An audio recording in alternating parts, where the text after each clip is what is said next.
प्यारे बच्चों, जैसा कि आपने पिछला वीडियो मेरा देखा ही होगा, जो फर्स्ट डे था बेसिक मैथ का, आपने देखा होगा और नहीं देखा तो आप ज़रूर देख लीजिएगा, क्योंकि बहुत मज़ा आया था। उसमें हमने पहले दिन जो आपको सीखना चाहिए मैथ में बेसिक का, वो सब कुछ हमने सिखा दिया था। तो आप वीडियो नहीं देखें प्लीज़ देख लीजिए, बहुत मज़ा आएगा आपको। नहीं समझ में आया तो गारंटी लेता हूँ पढ़ाना छोड़ दूँगा, ये गारंटी है मेरी। तो आइए आज हम लोग पहले कुछ समस्या की बातें कर लेते हैं कि आजकल के स्टूडेंट में समस्याएं क्या हो गई हैं। अगर समस्या होता तो समाधान जल्दी हो जाता, लेकिन समस्याएं हो गई हैं। ठीक है, तो समस्याएं क्या है, जैसे आप 10th क्लास में पहुंच गए हो, आपको कैलकुलेशन में प्रॉब्लम होती है, आप प्लस माइनस की गलती करते हो। ठीक है, और बहुत सारे ऐसे फ्रैक्शन के कैलकुलेशन आ जाते हैं जिसमें आप गलतियां करते हो, आपको प्रोसेस पता चल जाता है लेकिन आप गलती पे गलती किए जाते हो। आप फ्रैक्शन आ जाता है उसको सॉल्व नहीं कर पाते हो। कुछ लोग फ्रैक्शन आ जाता है ऊपर को भी जोड़ देंगे नीचे को भी जोड़ देंगे। ऐसे ऐसे गधे हैं ना, देख के पूरा सर चक्कर खा जाता है। जैसा कि पिछला वीडियो भी हमने बताया था बेसिक का, ऐसे ही दूसरा वीडियो भी आज सेकेंड डे है बेसिक का ही होगा और आपको पूरा समझ में आने वाला है। आप अंत तक जरूर वीडियो देखिएगा, बहुत मजा आने वाला है। हम लोग स्टार्ट करेंगे फ्रैक्शन क्या होता है, क्योंकि फ्रैक्शन आप किसी भी क्लास में हो कैलकुलेशन कर रहे हो वहां फ्रैक्शन जरूर ही आ जाता है। ठीक है, तो देखिए फ्रैक्शन में क्या करेंगे हम लोग। फ्रैक्शन का मतलब होता है भिन्न होता है, हिंदी वाले भी समझ लें, इसका मतलब क्या होता है, भिन्न होता है। तो मेनली हम लोग दो तरह के फ्रैक्शन पढ़ेंगे आज। ठीक है, क्या पढ़ेंगे, सिंपल फ्रैक्शन एक पढ़ लेंगे जिसको साधारण भिन्न कहते हैं, और एक डेसिमल फ्रैक्शन के बारे में पढ़ेंगे जिसको दशमलव भिन्न बोलते हैं। तो पहले हम लोग जान लेते हैं कि फ्रैक्शन होता क्या है। अगर हम फ्रैक्शन जानेंगे तभी ना ये सब नौटंकी कर पाएंगे। ठीक है, तो फ्रैक्शन आइए जान लेते हैं हम लोग। चलिए मान लीजिए हमारे पास एक लड्डू है। ठीक है, सड़ा हुआ लड्डू है। ठीक, इसको खाने के लिए 4 लोग हैं। इसको कितने लोग खाने वाले हैं, 4 लोग खाने वाले हैं। अब बताइए हम क्या करें, इन गधों को चारों को कैसे दें। तो क्या करेंगे, हम इसको 4 पार्ट कर देंगे। इसको क्या करेंगे हम लोग, 4 पार्ट में इक्वली डिवाइड कर देंगे, क्योंकि चारों को खाने को चाहिए। तो अब जब हमने इसको 4 इक्वल पार्ट में डिवाइड कर दिया, तो अब बताइए ये कितना हो गया। एक लड्डू अभी तक था, ये पूरा एक लड्डू, तो ये क्या हो गया 1/4, मतलब इसका हमने 4th पार्ट कर दिया। समझ रहे हो कि नहीं, ऐसे ये 1/4, ये 1/4, ये 1/4। बात समझ में आ रहा होगा आपको कि फ्रैक्शन होता क्या है। जब हम किसी एक होल पार्ट का इक्वली पार्ट में जब उसको हम डिवाइड कर देते हैं, जो छोटे छोटे पार्ट होते हैं वो क्या कहलाते हैं, फ्रैक्शन कहलाते हैं। जैसे हमने 1/4 लिखा, तो ये 1 क्या है आपका बताइए, इसको आप लोग बोलते हो न्यूमरेटर। ठीक है, और ये 4 जो है इसको आप लोग बोलते हो डिनोमिनेटर। अगर हम हिंदी की बात करें तो इसको क्या बोलते हैं, न्यूमरेटर को अंश बोलते हैं, और नीचे वाला जो होता है डिनोमिनेटर, इसको हम लोग हर बोलते हैं। ठीक है ना, इतना आपको समझ में आ गया होगा कि फ्रैक्शन होता क्या है। इतना समझ में आ गया ना। चलिए मान लीजिए हम कह रहे हैं कि हमारे पास एक केक है, हमारे पास एक केक है, इसको हमें 3 पार्ट में इक्वली डिवाइड करना है, 3 लोगों को डिस्ट्रीब्यूट करना है। तो आप क्या करोगे, 3 इक्वल पार्ट में इसको डिवाइड करोगे तो इतना क्या होगा 1/3, ये भी होगा 1/3, ये भी होगा 1/3। ये 3 क्या होता है, जितने पार्ट में हमने डिवाइड किया वो नीचे होता है डिनोमिनेटर में। समझ गए हो ना, ये आप समझ गए होंगे। चलिए और क्या होता है, मान लीजिए क्वेश्चन कैसे आ जाता है इसमें, कुछ सिंपल सा क्वेश्चन जो आप दिमाग लगाते ही बता दोगे। कहेगा कि हमारे पास एक केक है, उसमें से 2/3 पार्ट किसी ने खा लिया, तो बताओ कितना बचा। तो आप ध्यान देना, वो कह रहा है कि 2/3 पार्ट, हमारे पास एक केक है, इसका 2/3 पार्ट किसी ने खा लिया, 2/3 पार्ट किसी ने खा लिया। तो बताओ जब नीचे 3 आपको दिख रहा है, इसका मतलब इस केक को 3 पार्ट में डिवाइड किया गया होगा। तो 2/3 खा लिया तो कितना बचा, 1/3 बचा कि नहीं बचा। समझ रहे हो कि नहीं, 3 पार्ट में किया गया, 2 पार्ट खा लिया, 1 पार्ट बचा। तो आप ऐसे ही सिंपली जवाब दे सकते हो। तो आइए हम लोग स्टार्ट कर लेते हैं अब सिंपल फ्रैक्शन क्या होता है। तो प्यारे बच्चों हम लोग देखते हैं कि पहले सिंपल फ्रैक्शन क्या होता है, साधारण भिन्न क्या होता है। देखिए साधारण भिन्न को हम लोग मुख्यतः 3 तरह से हम लोग जानेंगे। एक होता है प्रॉपर फ्रैक्शन, और एक होता है इम्प्रॉपर फ्रैक्शन, एक होता है मिक्स फ्रैक्शन। प्रॉपर को हम लोग उचित भिन्न भी बोलते हैं हिंदी में, और इसको अनुचित भिन्न इम्प्रॉपर को, और मिक्स फ्रैक्शन को संयुक्त या मिश्रित भिन्न भी बोलते हैं। ठीक है, अब इन तीनों के बारे में हम लोग डिटेल जरा जान लेते हैं। देखिए प्रॉपर फ्रैक्शन क्या होता है, ऐसा फ्रैक्शन होगा जिसका न्यूमरेटर क्या होगा, छोटा होगा, और डिनोमिनेटर बड़ा होगा। मान लो हम जैसे दे रहे हैं 3/5, 7/9 हो गया, 8/3 हो गया। ये सब क्या है, सॉरी यहाँ पे 3/8,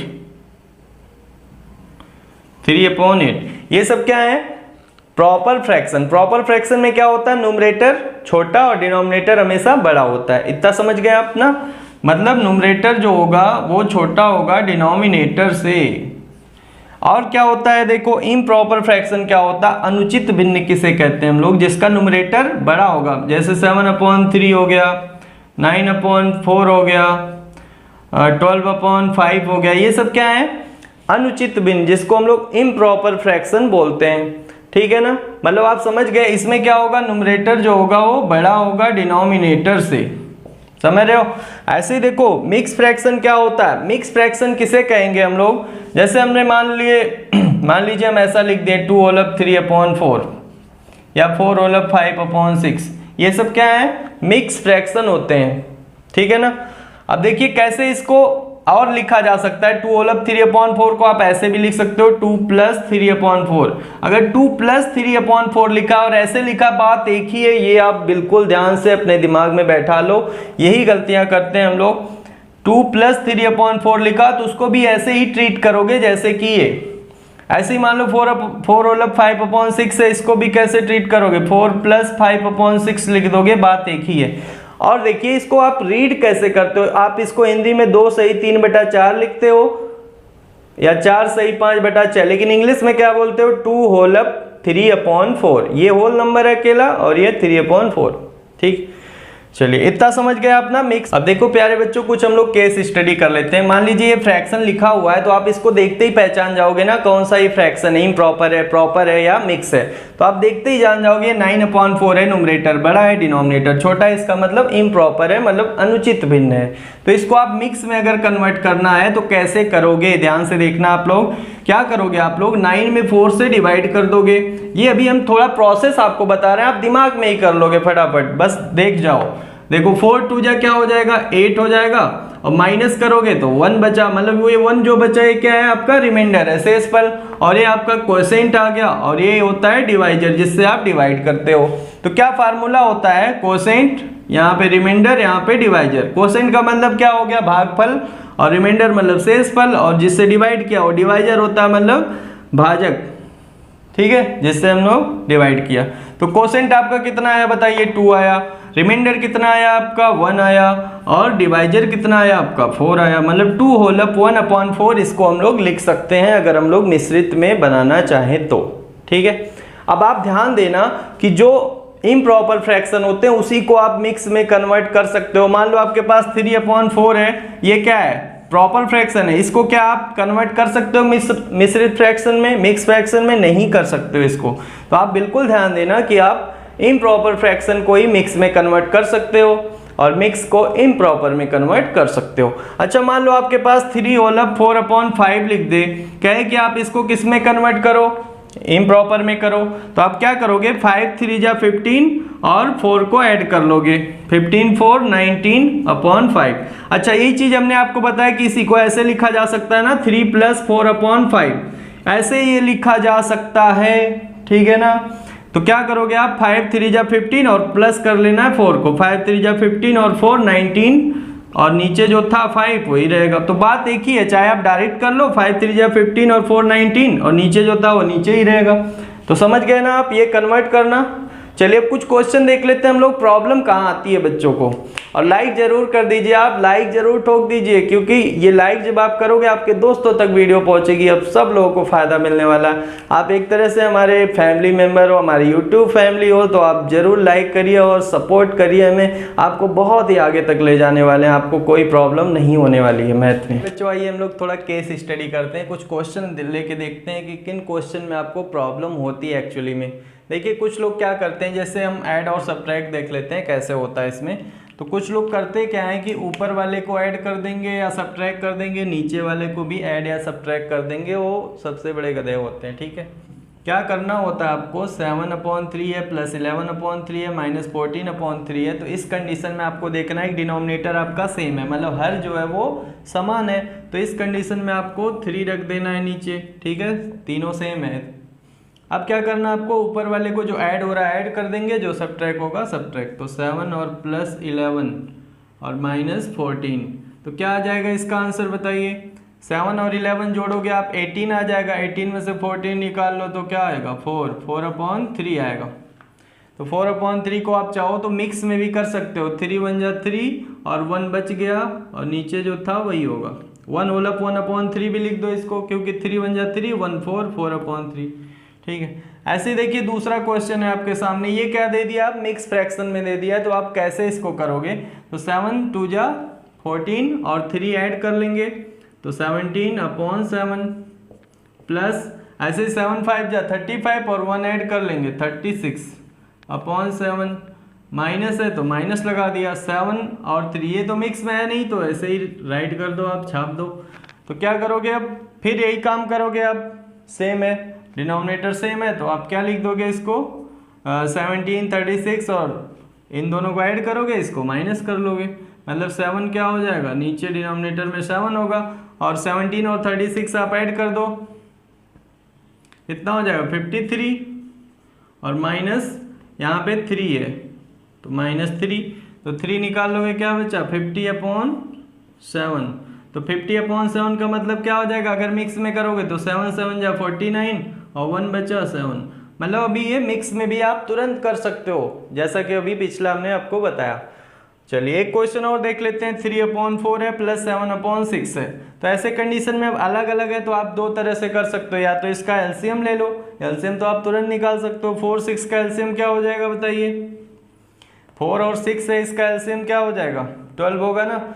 ऐसा नंबर हम लोग लेते हैं जो दोनों से डिवाइड हो जाए, तो क्या ऐसा नंबर होगा 12, तो 4 3 जा 12 आता है, 3 आएगा, 3 का ऊपर वाले से मल्टीप्लाई कर देंगे 3 × 3 प्लस 6 से करोगे 12 में 2 आएगा, तो 2 का ऊपर मल्टीप्लाई कर दो 2 × 7, मतलब क्या आ जाएगा बताइए 3 3 जा 9 और प्लस 2 7 जा 14 और नीचे जो था एलसीएम वही लिखोगे आप, तो 14 और 9 कितना हो जाएगा 23/12, चाहो तो इसको मिक्स में भी कर दो, अगर 12 1 जा 12 और बचेगा क्या 11/12, मतलब 1 होल अप 11/12 आप इसको मिक्स में राइट कर सकते हो। आइए अब देख लेते हैं मल्टीप्लाई और डिवाइड कैसे होता है। मल्टीप्लाई और डिवाइड में बिल्कुल अलग होता है, आप जब ऐड सब्ट्रैक्ट करते हो उसमें एलसीएम लेते हो, लेकिन इसमें क्या होता है एलसीएम नहीं लेना। कुछ लोग क्या करते हैं जो गधे होते हैं वो इसमें भी एलसीएम निकालने लगते हैं, नौटंकी करते हैं, ठीक है, तो ऐसा आपको नहीं करना। क्या करना है इसमें सिंपल सा ऊपर वाले का ऊपर से मल्टीप्लाई, नीचे वाले का नीचे से मल्टीप्लाई कर देना होता है, ठीक है। लेकिन इसमें आप देखोगे अगर कोई कट रहा है तो काट दोगे, नहीं कट रहा है तो ऐसे ही एज इट इज मल्टीप्लाई कर दोगे। तो यहाँ कुछ कट नहीं रहा है, 3 5 जा 15 कर दोगे और 4 2 जा 8 कर दोगे, यही आपका आंसर आ गया। लेकिन अगर कुछ कटता तो काट देते, जैसे मान लो एक एग्जाम्पल हम ले लें 15 मान लीजिए 9 है और मल्टीप्लाई यहाँ पे 18/5 है, तो यहाँ देखिए 9 1 जा 9 9 2 जा 18 यहाँ कट जा रहा है और 5 1 जा 5 5 3 जा 15 ये भी कट जा रहा है, मतलब ऊपर क्या बचा 3 और 2 3 2 जा 6, ये हो गया आंसर। नीचे तो 1 बचा, 1 का मतलब 1 ही होता है। तो समझ रहे हो ना आप कैसे मल्टीप्लाई। डिवाइड देख लेते हैं कैसे होता है। डिवाइड में एक छोटा सा फंड आपको क्या अपनाना है कि 5/6 इसको ऐसे ही लिखोगे जैसे है वैसे ही छाप दो, और जो डिवाइड को है उसको मल्टीप्लाई में आप चेंज करोगे और इसका क्या लोगे मल्टीप्लिकेटिव इनवर्स, मतलब प्रतिलोम, जिसको हम लोग क्या बोलते हैं गुणात्मक प्रतिलोम हिंदी में बोलते हैं, मतलब इसका उल्टा कर दोगे 4/3 कर दोगे, ठीक है। यही आपको हमेशा करना है, जब भी डिवाइड में दिया हो मल्टीप्लाई में करो और इसका उल्टा, बस किसका उल्टा होता है राइट साइड वाले का, ठीक। तो जब इसका उल्टा कर दोगे तो क्या आ जाएगा देखिए 5/6 है मल्टीप्लाई 4/3, तो कुछ कट नहीं रहा है यहाँ पे, अगर चाहो तो देखो कट भी सकता है, अगर ये कट सकता है देखिए 2 2 जा 4 और ये 2 3 जा 6 ये कट गया, तो आप क्या करोगे 5 2 जा 10, अब तो कुछ कटेगा नहीं, और 3 3 जा 9, ये आपका आंसर हो गया। तो आप डिवाइड भी ऐसे सिंपली कर सकते हो, डिवाइड को मल्टीप्लाई में चेंज कर देना और इसको उल्टा कर दिया हमने, बस काम खत्म हो गया। तो आप बिल्कुल समझ गए होंगे। तो अब देख लेते हैं हम लोग कि क्या होता है इक्विवेलेंट फ्रैक्शन। आइए अब देख लेते हैं हम लोग इक्विवेलेंट फ्रैक्शन होता क्या है। तुल्य भिन्न इसे हम लोग बोलते हैं हिंदी में, या समतुल्य भी बोल देते हैं। तो देखिए इसका मतलब क्या होता है आप समझ लो। मान लो हमारे पास एक कोई फ्रैक्शन है 1/2, ठीक है। अब कोई कह रहा है इसका इक्विवेलेंट फ्रैक्शन निकाल दो, 1 निकाल दो, 4 निकाल दो, 5 निकाल दो, कितना भी बोले। मान लो हमको एक इक्विवेलेंट फ्रैक्शन निकालना है, तो हम क्या करेंगे ऊपर नीचे सेम नंबर से मल्टीप्लाई कर दें, चाहे जिससे कर दें, तो एक आपको इक्विवेलेंट फ्रैक्शन मिल जाएगा। मतलब 2 से अगर हम ऊपर नीचे मल्टीप्लाई कर देते हैं तो क्या आ जाएगा, 1 2 जा 2 और ये 2 2 जा 4। तो ये जो 1/2 का इक्विवेलेंट क्या आया, 2/4। अभी भी ये देखिए 1/2 ही है, क्यों, क्योंकि 2 1 जा 2 2 2 जा 4, अभी भी काट दोगे 1/2 है। मतलब ये दोनों को इक्वल भी बोल सकते हो आप, ठीक है। बात को समझ गए होगे आप, कितना भी बोल दे। मान लो आपसे कहे कि 3 निकालो तो आपने एक निकाल ही दिया, दूसरा निकालो तो 1/2 में एक बार 3 से मल्टीप्लाई कर दो ऊपर नीचे, एक बार फिर 1/2 में 4 से मल्टीप्लाई कर दो, तो 3 आ जाएगा आपके पास इक्विवेलेंट फ्रैक्शन 1/2 का। समझ रहे हो ना। चलो अब इस पे क्वेश्चन कैसे होगा ये आप समझ लो। हाँ, एक चीज और हम बता दें कि मान लो कोई नंबर है 10/15, अब कहीं इसका इक्विवेलेंट फ्रैक्शन बताओ क्या होगा, तो आप क्या कर सकते हो, या तो सेम नंबर से इसमें डिवाइड कर दो, 5 से जैसे हमने डिवाइड कर दिया तो 5 2 जा 10 और 5 3 जा 15। ये 2/3 भी जो आया ये इसका 10/15 का क्या आया, इक्विवेलेंट। मतलब कहने का ये हुआ, अगर हम किसी फ्रैक्शन में ऊपर और नीचे सेम नंबर से या तो मल्टीप्लाई कर दें या सेम नंबर से डिवाइड कर दें, तो जो फ्रैक्शन आता है वो क्या कहलाता है, इक्विवेलेंट फ्रैक्शन। ठीक, समझ गए इतना। चलिए अब इस पे क्वेश्चन कैसे दे देता है, आपको कहेगा कि यहाँ पे मान लीजिए 5/3 है इज इक्वल टू, यहाँ पे आपको ब्लैंक दे दिया और नीचे आपको दे दिया 12, कहेगा कि यहाँ पे बताइए क्या होगा। तो आप देख रहे हो यहाँ पे इक्वल का साइन लगा है, मतलब ये दोनों इक्विवेलेंट फ्रैक्शन है। इसका मतलब 5 में कुछ 3 में ऐसा कुछ किया गया होगा कि ये 12 आ गया। तो 3 में क्या किया गया होगा, देखिए 4 से मल्टीप्लाई किया गया होगा तभी ना 12 आया। तो आप क्या करोगे, 5 में भी 4 से मल्टीप्लाई कर दो, 5 4 जा 20 आ गया। तो बात समझ रहे हो ना आप। चलो एक और हम ले लेते हैं, मान लीजिए हमारे पास है 15 मान लीजिए हमारे पास है 15/25 है, मान लीजिए 15/25 है इज इक्वल टू, आपको दे दिया यहाँ पे ऊपर कुछ, मान लीजिए ऊपर दे दिया 3 और नीचे आपको कुछ नहीं दिया, ब्लैंक है। अब बताइए नीचे क्या होगा, तो आप क्या देखोगे कि 15 में क्या किया गया होगा कि ये 3 आ गया। तो आप बताओ 15 में किसी को मल्टीप्लाई करने पे 3 आएगा क्या, नहीं आएगा। तो क्या करने पे आया होगा, डिवाइड करने पे। मतलब इसमें 15 में हम डिवाइड अगर 5 से कर दें तो 5 3 जा 15 3 आएगा। इसका मतलब इसमें भी हम 5 से डिवाइड कर दें, क्योंकि ये देखो इक्वल, क्योंकि यहाँ इक्वल लगा है ना, इक्वल का मतलब इक्विवेलेंट। तो 5 से ऊपर हुआ है तो नीचे भी वही हुआ होगा, तो 5 5 जा 25, मतलब यहाँ 5 आ जाएगा। तो बिल्कुल समझ गए। आज इतना ही, फिर मिलते हैं नेक्स्ट वीडियो में, डे 3 में मिलते हैं बेसिक मैथ के साथ। और आपको वीडियो ज़रूर अच्छा लगा होगा, मज़ा आया होगा आपको, लाइक ज़रूर कर दीजिए और चैनल को अभी तक सब्सक्राइब नहीं किया सब्सक्राइब भी कर लीजिए, बेल आइकन दबा दीजिए जिससे आप तक नोटिफिकेशन पहुंचता रहे। और मिलते हैं एक नई एनर्जी के साथ नए वीडियो में। Thank you so much.